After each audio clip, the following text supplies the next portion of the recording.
Hello, guys. I am back. Now that we've discussed the four principles individually, let's see how they work together in an actual classroom. So, notice that each row represents one lesson in a different learning area, as you can see here. So, TLE, English, Mathematics, Science, and Teacher Education. Okay? As we move from left to right, we can see how the four principles guide the teacher's planning and instruction. So, learning area down, then to the what do you call this? As we move to the right, um, you can see the learning areas in action. Okay. So clarity, let's go to the columns first. So clarity of focus. So as a recall, it's the learning outcomes. Design down, it's the assessment and activities. Then high expectations, competency based, and then expanded opportunities, student centered. Okay, let's go to example one, computer assembly. The learning outcome or clarity of focus is students will assemble and disassemble a computer correctly and safely. Notice that the outcome is very specific. It doesn't say students should know computer parts. It says they should assemble and disassemble a computer. Okay? So next is design down. Since the outcome is hands-on, the assessment is also hands-on. Students first watch a demonstration, then perform guided practice, and finally complete an independent task. So the assessment matches the intended outcome. Okay, you're getting it? So next one is for high expectations, every student is expected to assemble the computer correctly and safely. The expectation is the same for everyone. Okay? And finally, expanded opportunities means students are allowed to practice individually, receive feedback, and repeat the activity until they master the skill. Instead of giving only one chance, the teacher provides multiple opportunities for success. So that is how these principles are applied in TLE. Okay, now we move on to the second example. Okay, we really have to put every what do you call this example in most of the learning areas so that when you're doing your lesson, you can actually um use this as basis. Okay, and putting it in one slide like an infographic is intended so that it's easy for us to look back in one slide. Okay, and when you can refer to it when you're doing your own thing. Okay, so English. Okay, persuasive speech. um, the learning outcome is students will deliver a 3-minute persuasive speech with clear arguments and evidence. The keyword here is deliver. The goal isn't simply to explain what persuasive speech is. The goal is to actually perform one, correct? Because clarity of focus, we want the students to do after the lesson. Okay? Then, because of that, the assessment includes writing the speech, practicing through many lessons, and finally presenting it. The assessment measures the same skill described in the learning outcome. Okay? And every learner is expected to give an organized and confident speech. To help students succeed, they practice several times, receive peer coaching, revise their work, and receive teacher feedback. Okay, so if you look at the English again on the design down, you can see that there's a specific rubric and speech assessment plan first, many lessons, practice, and final speech. For the high competency, You can see there, every learner is expected to deliver an organized and confident speech. Okay? So moving on to mathematics, all the details in there. So I just kinda have to just summarize, okay? So for mathematics, the learning outcome says students will compute simple interest and apply it to real life situations. Notice that students aren't just solving textbook exercises, they're applying mathematics to real life situations. The lessons begin with a real life problem, followed by guided discussion and problem solving. The expectation that every learner can correctly apply the formula. Students who need additional help receive remediation, while those who finish early may receive enrichment activities. So, applying these four principles of UBE is from start to finish holistic kid siya. Okay? And then for the fourth example, science, parts of a plant. In science, students are expected to identify the parts of a plant and explain their functions. Instead of memorizing labels from textbook, students observe real plants, participate in group discussion, and present what they discovered. Again, the assessment matches the intended outcome. Students are expected to explain each plant part correctly. Those who need more support receive additional observation activities and presentation. The last but not the least, teacher education. This is us. Okay, we are part of the teacher education. So it's very relevant to us because we are future teachers, right? So the learning outcome states pre-service teachers will prepare and deliver a 15-minute micro teaching session. Okay? Notice how this reflects what we're doing in this class, right? We aren't just learning theories, we're actually presenting and teaching. Okay, so the assessment begins with lesson planning. So we already did this, followed by practice teaching, which I'm actually doing now, and which you also have done in this subject and to all other subjects, right? And later, the actual teaching demonstration on our finals. Okay. And every pre service teacher is expected to demonstrate effective learner centered teaching. To help everyone succeed, there are opportunities for lesson planning, peer feedback, coaching, and instructor guidance before the final demonstration. Okay? So, as we can see, the four principles are not separate ideas, they work together in every lesson. We begin with a clear learning outcome, then we design instruction and assessment to achieve that outcome. We maintain high expectations for every learners, and finally, we provide expanded opportunities so that all students have a fair chance to succeed. This is what makes outcome-based education different. It doesn't simply ask, did the teacher finish the lesson? Instead, it asks, did the students achieve the intended learning outcomes? So that is the heart of the outcomes based education. Okay? Let me know if you have questions. You can type it in or feel free to unmute. Okay? Since there's none, I'm gonna move on. Okay. So, now that we've seen the four principles of OBE work together, let's compare traditional teaching and outcome based education using the same classroom situation. Okay? So, to know if outcomes based education is really effective, so let's look back at how traditional teaching is. Okay? So imagine that both teachers have exactly the same objective.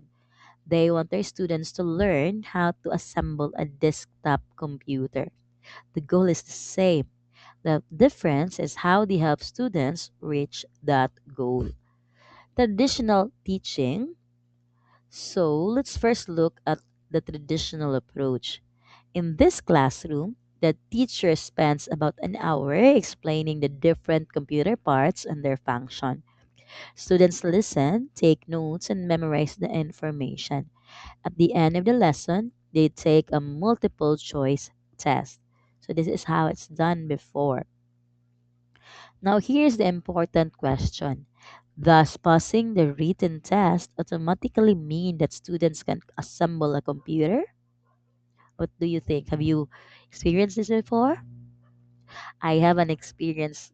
I have an experience before. So I think when I was in um, first year high school, I was in Minglanila Science High. We have a computer class, and of course there was typing and parts of the computer. Of course we have to memorize everything, but then when I actually enrolled in IT when I was in college, I don't even know how to assemble a computer. So it's very different. I know how to use it, and of course the parts, I know the parts, but I don't know how to use it. Okay. So, and this is also for this one. A student might correctly identify the RAM, motherboard, or CPU on paper, but when asked to assemble an actual computer, they may not know where to begin. That's exactly the problem highlighted on this slide. Knowledge alone does not always translate into skill. Okay? In the versus parts, the green parts, the outcome based education, the teacher begins by defining a clear learning outcome. Students can correctly assemble and disassemble a desktop computer while following safety procedures. Notice that the outcome describes what students should be able to do, not just what they should know, right? Because the expected outcome is practical, the classroom activities are also practical. So the teacher first demonstrates the correct process. Students then work in groups to practice assembling the computer. Throughout the activity, the teacher observes, gives feedback, answers questions, and coaches students as they work. Okay? Finally, the assessment is exactly aligned with the learning outcome. Instead of answering multiple choice questions, students are asked to assemble the computer themselves. In other words, they demonstrate the skill they were expected to learn. Why this matters? Think about learning how to drive a car. You could memorize every traffic sign, every rule, and every part of the vehicle. You might even score 100% on the written exam. But would you trust someone to drive you home if they had never actually driven a car before? Of course, probably not. And just to share a few, I have already taken 3 driving lessons, and I still didn't have the what do you call this, the confidence to drive my own car. So hopefully I'm planning to try again, maybe in August, so that I can finally have the confidence to drive, because driving is really a necessity, an important skill. Okay. um, Driving requires both knowledge and performance. Teaching is no different. If we expect students to perform a skill, we must also give them opportunities to practice and demonstrate that skill. And that's why our teachers for most of our subjects, they are giving us topic to discuss, and so that we can practice being a teacher already. Okay? So what should be our key takeaway for this one? So, traditional teaching often asks, did students remember the lesson? Outcome based education asks, can students actually use what they learned? As future teachers, our goal is not only to help students gain knowledge, but also to develop the skills and confidence to apply that knowledge in real life situation. And that's exactly what outcome based education aims to achieve. Okay? Hmm.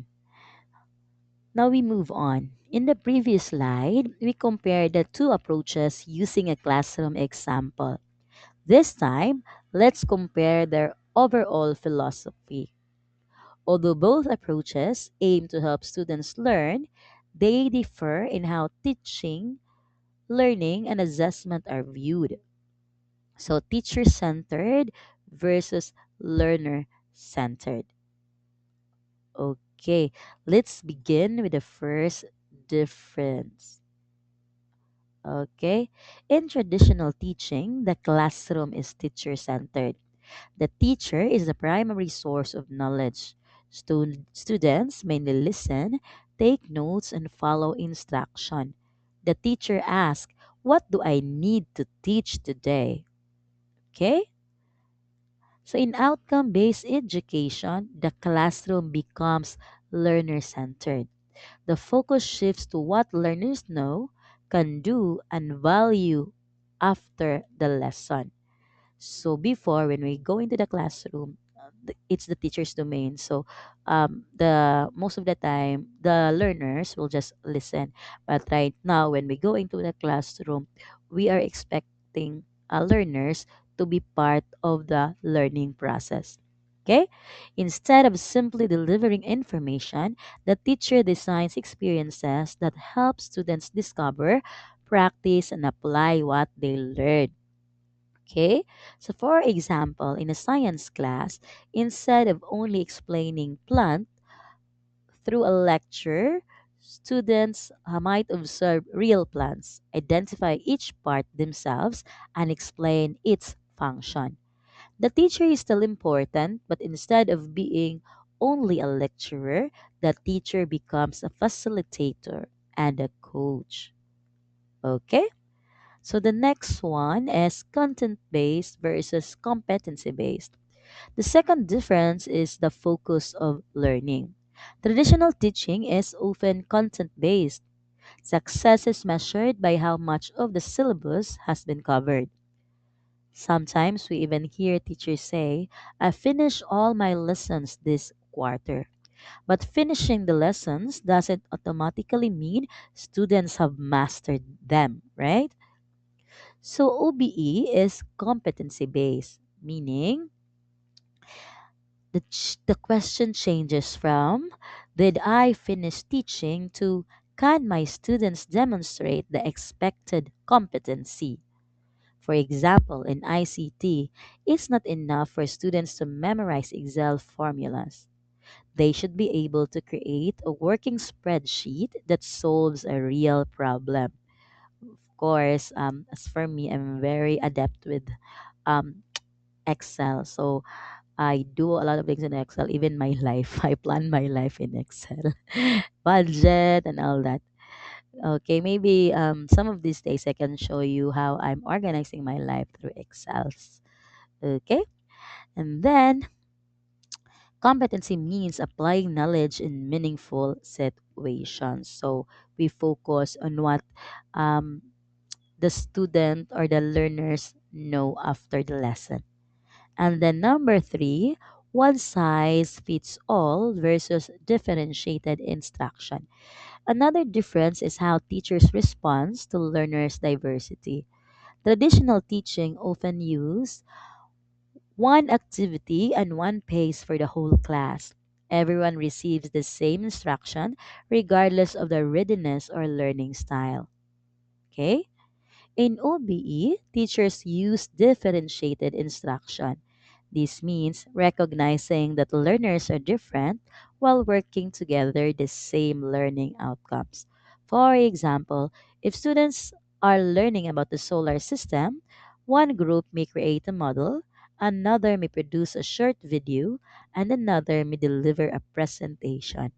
The activity is different, but the learning outcome is the same. This reflects the OBE principle of expanded opportunities that we discussed earlier, right? I hope you still get it. Okay? And then the fourth one is assessment of learning versus assessment for us and of learning.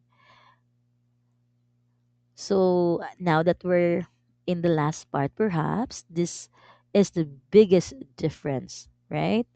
In traditional teaching, assessment usually happens after instruction. Students take a quiz or exam, receive a score, and move on. Assessment mainly measures what students have learned. Can you connect it in your mind? Okay. In OBE, assessment is continuous. Includes assessment for learning, where teachers use feedback during instruction to improve learning. Assessment as learning, where students reflect and monitor their own progress. Assessment of learning, which evaluates what students have achieved at the end. Right? So, as I mentioned before, this outcome-based education is holistic in siya. It covers from end to end. Okay? So for example of this last part, while students are practicing a speech, the teacher provides feedback before the final presentation. Students also evaluate themselves using a rubric. By the time the final assessment, they've already improved through feedback and reflection. Okay, so what I can also apply here for us is um, on our learning sessions, right? We were given what to do, we have the guidelines or the rubrics, and then we do our presentations. And then for me, I actually check my guidelines and rubric and just to make sure I have everything covered. So I'm very oozy with that. And then after, we can um, once we're done, we can also be given feedback on how we were doing against the rubric, and of course on the what do you call this, you can also give me feedback or the peer feedback if you understand my lesson as well. Okay, so by the time of the final assessment, they've already improved through feedback and reflection. Okay, assessment becomes part of the learning, not just something that happens after learning.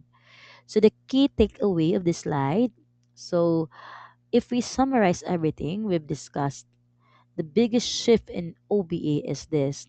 Traditional teaching often emphasized teaching the content.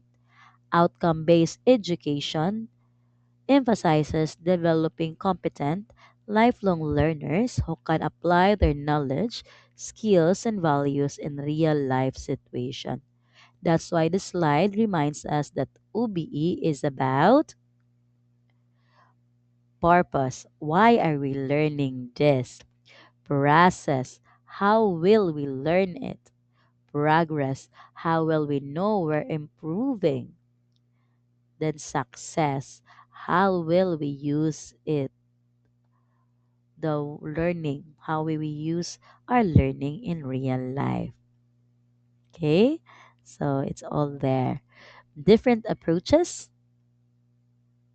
but one shared mission, helping every learner succeed. Okay? Now we move on. Okay. So I think we're reached the very exciting part of our discussion. This is now how we can assess if you're really getting what we've been talking so far for, I think, over an hour already, or maybe more than an hour. Okay. So moving on. Please take out your phones and go to menti.com. Enter the code shown on the screen, 37741000. Okay, I will look if we've already joined there.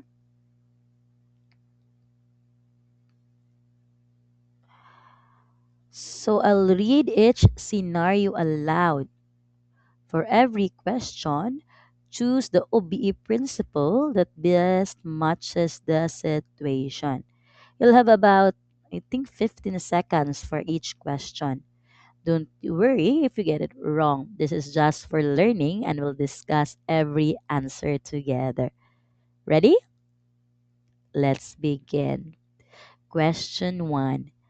Teacher begins by writing the intended learning outcomes before planning the lesson activities and assessment.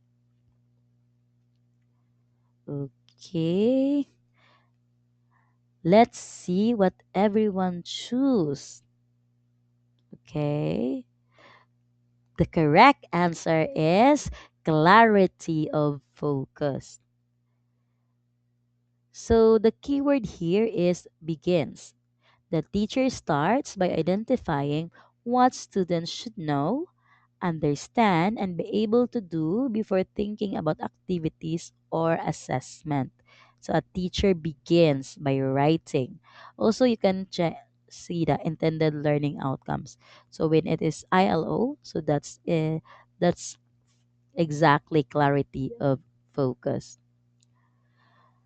So why if for basing on everything that we've learned, why do you think outcomes should come first instead of activities? Okay, can I have a volunteer or I'm just gonna do a wheel of names or calling my favorites. Okay? Thank you so much. Yeah, you're right. Because activities should help students achieve the intended outcomes. If you don't know your destination yet, how can you make the itinerary? Diba? So it should be destination first. Okay, now we move on. Question 2. Before preparing classroom activities, a teacher first determines what evidence will show that students have achieved the learning outcomes. Okay, I'm giving you time. 10, 14, 13, 12, 11, 10, 9, 8, 7, 6, 5, 4, 3, 2, 1. Ding, ding, ding, ding. Okay, the correct answer is designing backward. Okay, or design down. Notice the phrase, what evidence will show. That tells us the teacher is thinking about the assessment first. Okay, once the teacher knows how learning will be measured, it's easier to design lessons that prepare students for success. Think of it this way, you don't bake a cake and then decide what recipe you wanted. You chose the recipe first, then gather the ingredients. That's a backward design. Okay? So, question 3. Students are allowed to demonstrate their learning through a project, oral presentation, portfolio, or practical demonstration instead of taking only a written test. Okay? So 15, 14, 13 Mississippi, 12 Mississippi, 11 Mississippi, 10 Mississippi, 9 Mississippi, 8 Mississippi, 7 Mississippi, 6 Mississippi, 5 Mississippi, 4 Mississippi, 3 Mississippi, 2 Mississippi, 1 Mississippi. Okay, all answers in. And the answer is expanded opportunities. Wow, guys. So, what do you think is the keyword? Anyone? Okay, you can type it in or unmute.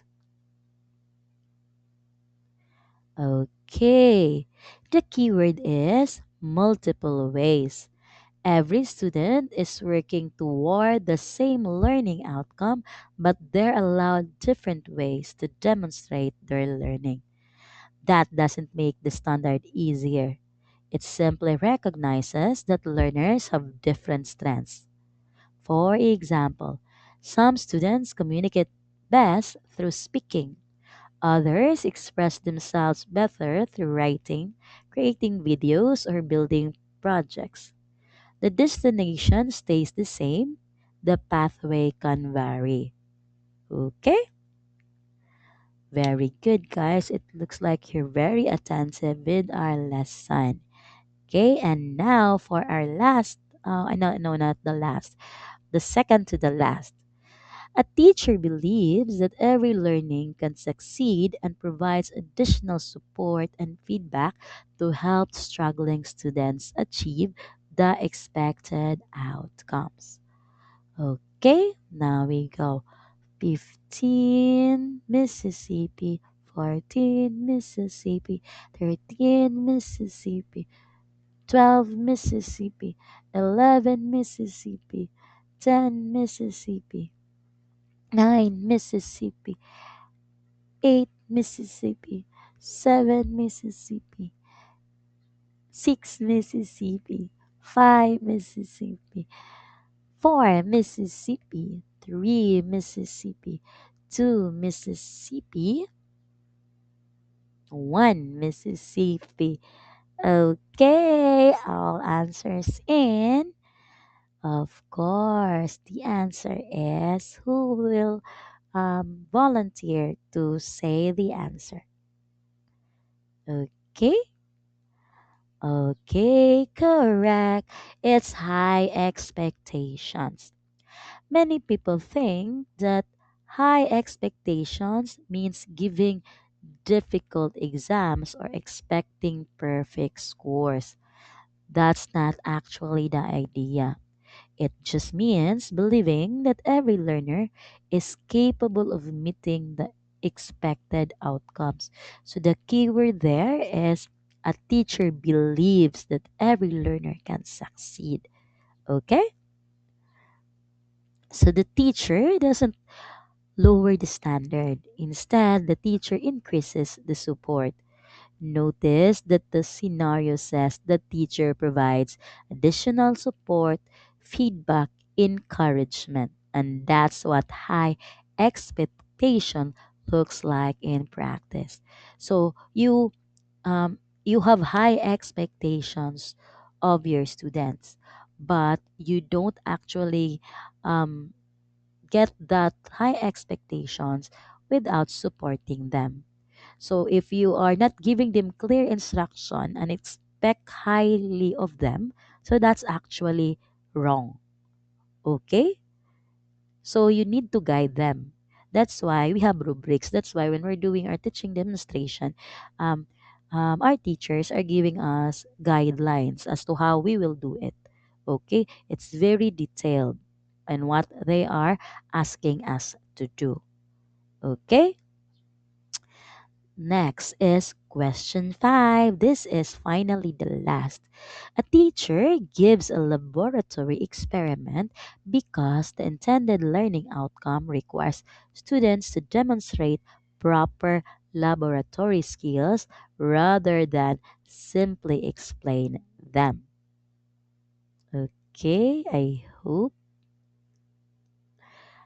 you got it. So 12 Mississippi, 11 Mississippi, 10 Mississippi, 9 Mississippi, 8 Mississippi, 7 Mississippi, 7, 6 Mississippi, 5 Mississippi, 4 Mississippi, 3 Mississippi, 2 Mississippi, 1 Mississippi.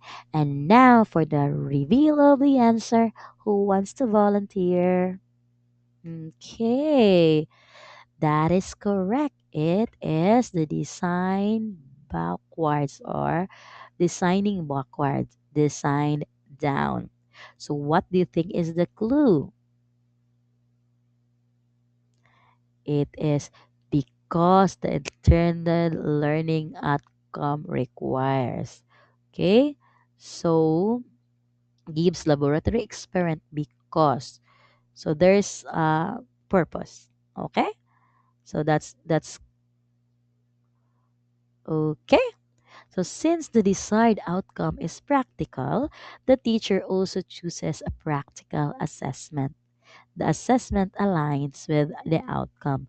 That's exactly what design down means. Okay? So, excellent job, guys. Whether you got all five correct or not, you've already started thinking like an OBE teacher. So, what I want you to do is screenshot your final and post it to our GC. Okay? Okay, and let's review the four principles one last time. Clarity of focus.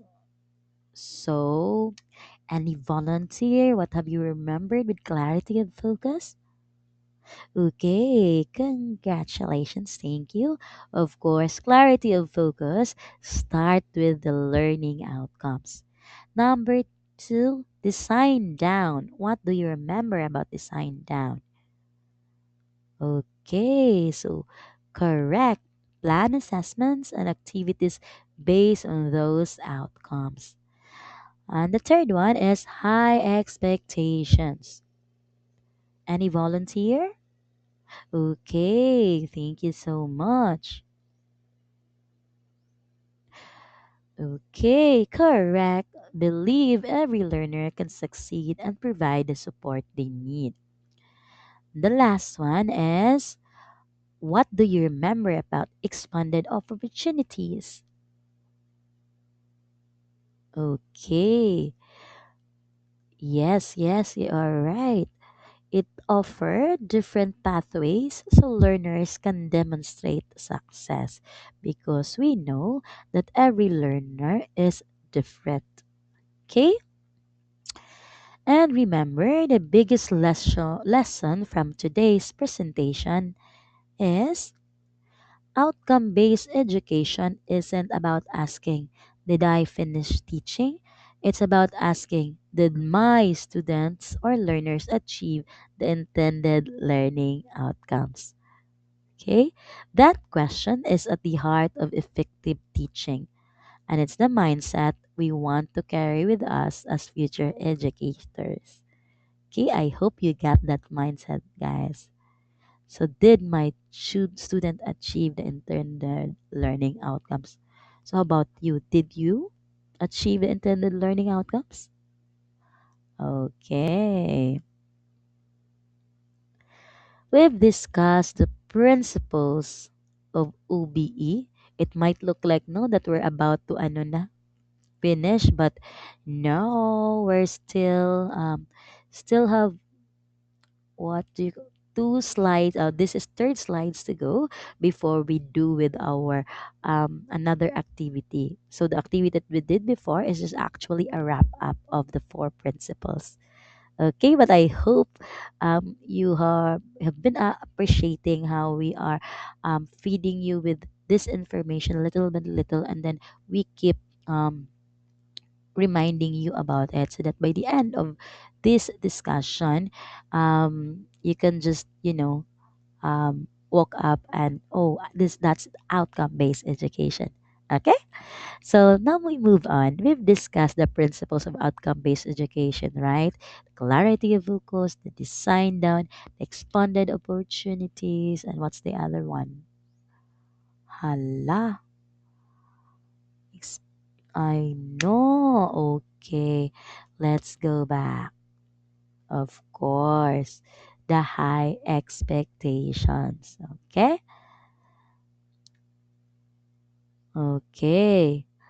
So now that we know that, let's look at how OBE changes the classroom. Of course, it's not just knowing the definition, um, seeing it in practice. We also want to know how it changes the classroom. So actually, the biggest change isn't the lesson plan or the assessment. The biggest change is our mindset. Instead of asking, what should I teach today? We ask, what should my students know, be able to do, and value by the end of this lesson? Okay? That simple shift changes everything. Okay? So here in the what side? This one, this side, the the right side, the teacher. So in OBE, the teacher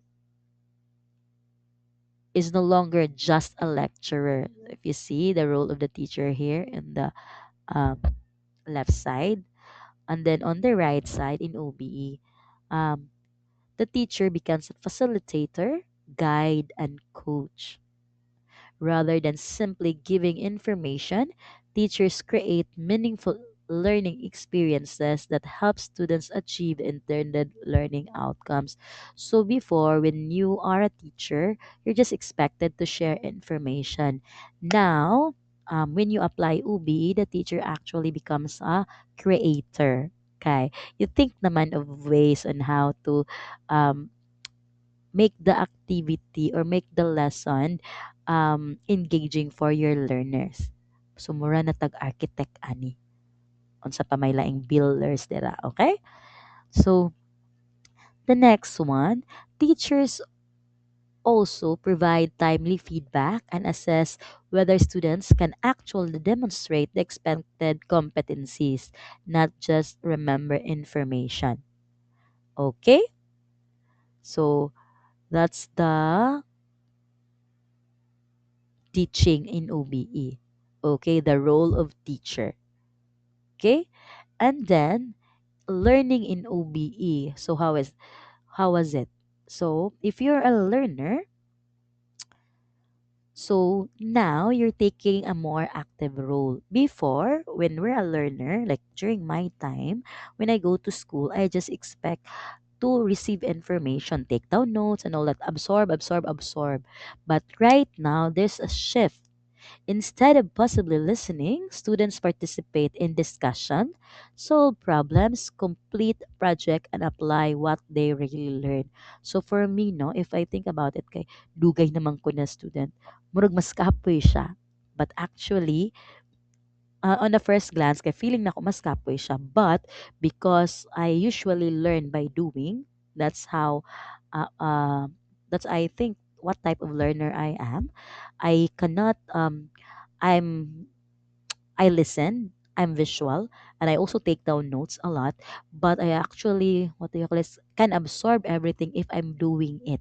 So that's why when I'm processing learning on our professional education. So if you see me, I always take screenshots and I even do note taking. But then I actually absorb them during I have a scheduled time of study. So where I just recall what I learned and then do it on my own.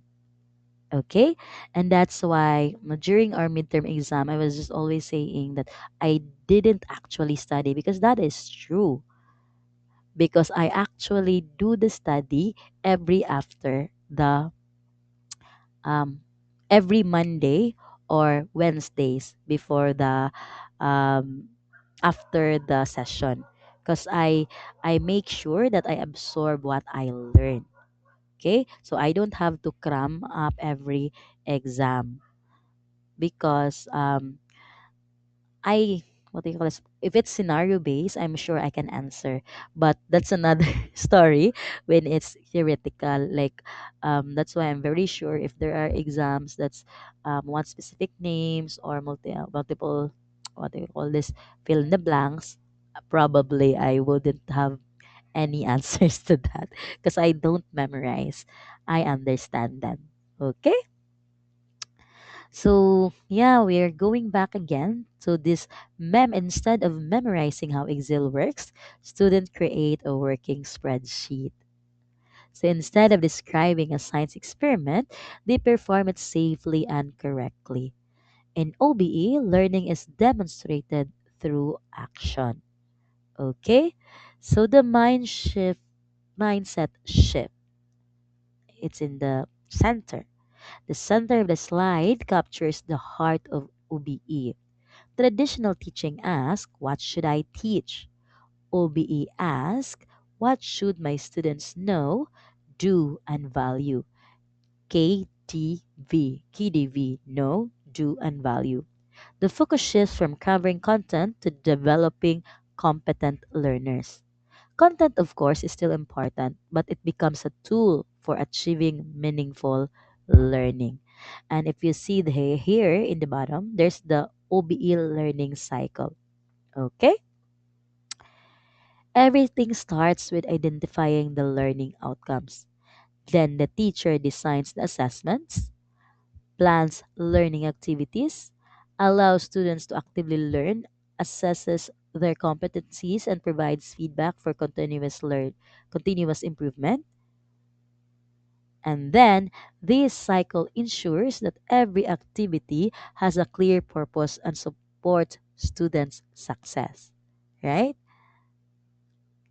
So the key message is the most important lesson from the slide. Okay? What is it? In OBE, teaching is a means, but learning is the goal. Okay? Teaching is just a means. Learning is actually the goal. Okay? So if you don't get the goal, so your teaching is not effective. Success is not measured by whether the teacher finished the lesson. Success is measured by whether students achieve the intended learning outcomes and can apply what they learn in real life situation. As future teachers, our greatest achievement is not saying, I finished teaching. Our greatest achievement is hearing our students confidently say, I understand it and I can do it. Can you guys? I hope you can. Okay. Now that we've seen teaching, how teaching and learning work together in OBE, let's summarize the roles of both the teacher and the learner. So we know that teaching and learning, right? So let's look at the teacher's role. In outcome based education, I've mentioned it over and over again, teachers are no longer just providers of information. So, what do you think it is? I, okay, they become designers of learning experiences, carefully planning lessons that align with the intended learning outcomes. So we have now become creator, architect, engineers. So it's very awesome. We're not just delivering information. Teachers are not just delivering information. We're now architect of something. Okay? And we also serve as facilitators and coaches, guiding learners instead of simply giving answers. So and not just the teacher. I can actually think of this that now that I'm a mom, so when they ask questions, I don't simply give answers to my kids. I ask them, like, "What do you think?" Like, "Mommy, why is the sky blue?" I would ask them, "Why do you think the sky is blue?" And I would guide them to to answer their own question. I will not answer it for them. So it actually takes me a lot of what do you call this? It lengthens the conversation. And sometimes when you're busy, you just want to give them shortcut. But I understand that um, giving them the shortcut is not actually helping them. Okay? So, teachers continuously assess learning, provide constructive feedback, and reflect on their own teaching so they can keep improving. Okay, so that's the role of the teacher. We are guides, we are helping the students get to the intended outcomes or get to their learning. We're not, what do you call this? We're not pushing them to learn, do this, and all that. We are guiding them, helping them along the way. Now let's look at the learner's role. Students are expected to become active participants in their own learning. Um, this is actually expected of the students, but I know this might be a little hard to implement in the classroom, and that's why I'm really as a, what do you call this, as a becoming teacher, or what, aspirant teacher someday, I'm actually very curious on how this actually works in the classroom. Okay, because for right now, I have been to the classroom of my kids, right? And they're still in the youngest one, Anyana, is still in nursery one, and the second one, the eldest, is in grade three. So I think the learners there are still very different from what we expect of them. And but at least when we are deployed already, we're gonna be in high school or senior high. And I think hopefully the students there are active participants. Okay, but even though my kids are very young, I actually encourage them to be active participants of their own learning, especially when I'm at home. I'm the mom who who don't really spoon fed my child, so it can become for most, maybe they just do things for their kids, but I actually just, I have all this list, I have all this checklist on what they are expected to do, and like, look at this one, and I guide them towards those activities. I don't simply just do this. I tell them the reason of why they're doing what they're doing. Okay, so collaborators. They collaborate with classmates, ask questions, solve problems, and take responsibility for achieving their learning goals. And yeah, I'm seeing my grade three improve on this a lot already. Like, I can just be amazed. Like, when she's in grade one and grade two, I was actually very um worried because she seemed to be not really focused with how she's learning. And I do understand now that it just takes time.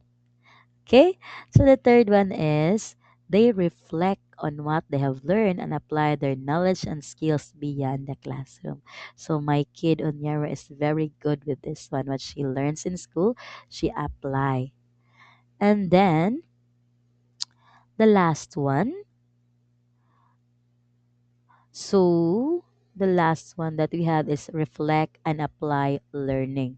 Reflect on what they learn and apply it in real life situations.